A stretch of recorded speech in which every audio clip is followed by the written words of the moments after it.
was in the middle of doing my lipstick and look how it's made my top lip look that small. Right, now that that's done, people, do you know what I'm going to do next?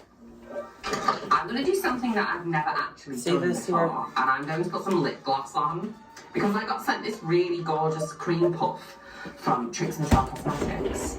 And it's such a beautiful colour. And I really want to use it, but I'm scared because I think it's gloss. Oh my god. So I'm just going to put it on. 24 karat magic in the air.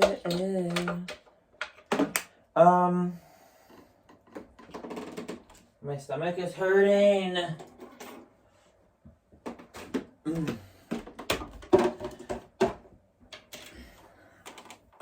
I'm probably not going to show you. I was debating if I want to do my hair, meaning I need to color my hair. I bought the Root Touch-Up a while ago, and I haven't colored this hair. Also, my hair is a lot of the time dirty for a long time because I only wash it once a week. It looks so straggly. My natural curls, my natural hair pattern.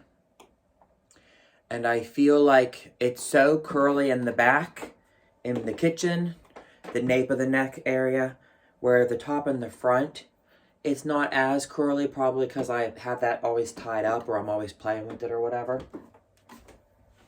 But, you already know if you see my videos that this is Tessa, the hair art doll. I had got this about 3 years ago or so when I was in North Carolina, Outer Banks for work. And, even her hair, I try not to play with it or do it a lot because the doll sheds the hair and then it won't grow the hair back.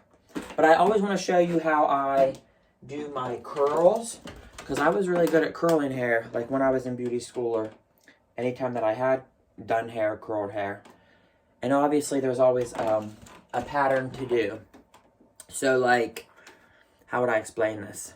You could always do sections, whether it's a mohawk, a crown, a halo, or whatever, if you were to roll the hair or you're going to curl it with the iron and then put the pins in it.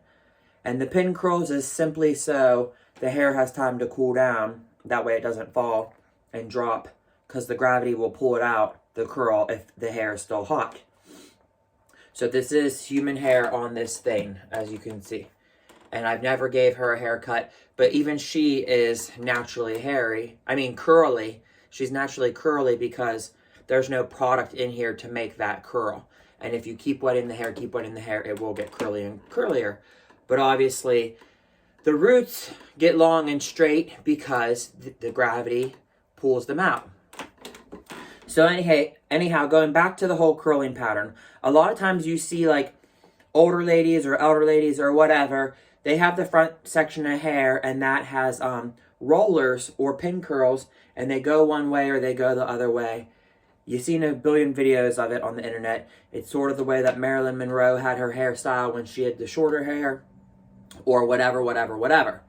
And then a lot of times if you curl with the curling iron, you can go horizontal with the barrel if you want, especially in the mohawk or the crown, the apex of the head, to give volume and height. But a lot of times, if you're curling vertical holding your tool, the back of the head doesn't really matter if you go to the right, go to the left, clockwise, counterclockwise. Really, the only thing that matters is around the face. You typically want to go away from the face. Of course, you're going to think like the Kardashians, the way that they do their hair, all the curls are away from the face. The only time I've ever seen curls go toward the face is if you're doing like a vintage pinup retro hairstyle with like the deep side part at the high point of the eyebrow. That's the only time I've ever seen curls going toward the face, and you would obviously brush through those. You would brush through them, you try to find that S wave, that whole finger wave pattern. You can put long pins in the hair when you have the S wave, and you can hit it with hairspray then, and it'll lock that into place. Sort of like a Dita Von Teese or whatever. But something cool that probably a lot of people don't know, but I'll just say this, because if you want to learn something. How I told you about the crown, the halo, the whatever. all this different patterns. Usually when you have rollers in the back, you just do a brick style, like brick layers. So they're staggered, and you just do that to fill it up. That's if you're doing rollers. If you're doing a roller set, a wash and roller set, steam rollers, hot rollers, Velcro rollers, whatever. And you can always curl the hair with the hot iron and then put Velcro rollers and let it set. That gives you a whole lot of volume and body and all that kind of stuff. But something cool, in case you did not know this. If you have curls going one way, like let's say to the right, and then the curl that you put to the next of it, you put to the back, and then the one to the next of that, you go to the right. If you were going right back, right back, right back with your curl, when you connect them together and brush through it, you will get the S. Okay, that's something that I don't know if you knew that you could do or not, and it's kind of hard to explain. And it's just how you layer the pattern of the brick laying or whatever. And then the thing that I would love to show you guys, I'll have to do this eventually sometime. You don't have to have your hot iron all the way to the highest temperature. A lot of times, like this one's 430. A lot of them will go to 450, 500, whatever. But if you're curling somebody else's hair, now this is a spring-loaded curling iron. Sometimes I like to use the Marcel one, but it's whatever. The thing you got to remember is hair, the ends, does not need so much attention or heat. Hair, the ends, is fragile and it's already really, really damaged. So if and when you curl any kind of hair, and let's just say I'm curling like this hair here, this iron is not on. The more important thing is to get the root like here. Now obviously I'm touching it to my skin right now because I'm showing you for the sake of the video.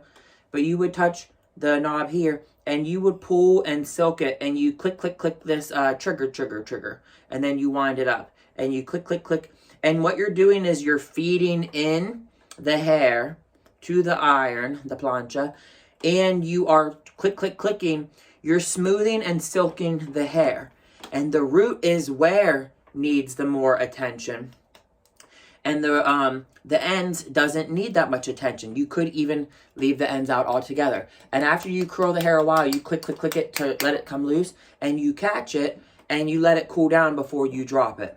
Whether you pin it or whatever.